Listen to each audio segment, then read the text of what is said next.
Bisterfeldt is a public service legend here in the Treasure Valley. He's, of course, a former Boise City Council member. He received the Medal of Honor as a Boise police officer. Yep, and he is the longest-serving Ada County commissioner, but no more. Health issues are forcing his retirement, and tonight, two close friends recount some fond memories of one of the Valley's most colorful characters.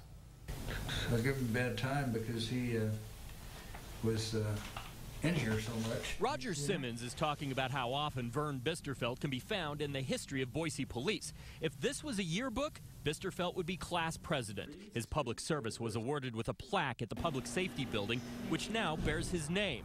Almost every kid in town when Vern was a cop has a story to tell about him. Simmons heard one from a prominent local attorney who, as a teen, was caught with beer in the car. And he opened up every single bottle of that six-pack we had in the back, poured it over the top of our head, and said, "Okay, go home now." And I said, "Really?" He said, "Yeah." He said, I said, "What happened to you?" And he goes, "My mom beat the tar out of me." But he said that was, you know, I thought a fair way to handle it and was a good way to handle it. They don't make them like Vern Bisterfeldt anymore. He trained Mike Johnson, who tells the story of an exercise at the police academy that Vern won't let him forget. I was supposed to be the hostage.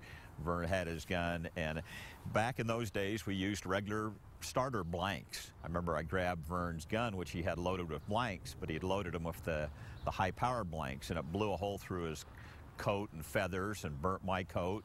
Simmons admits he's good friends with Bisterfeldt, but when it came to county business, it wasn't easy.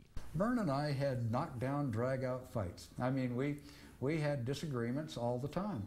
But once we settled those disagreements and we took the vote, we were friends.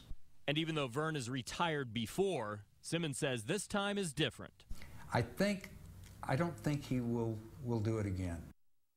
Vern Bisterfeldt's term ends at the end of the year, but his last day is May 4th, and the GOP will then have 15 days to provide the governor with 3 nominations for a replacement to finish out the term. Definitely a colorful guy. No doubt. Good stories, too. So if you're like many of us, there is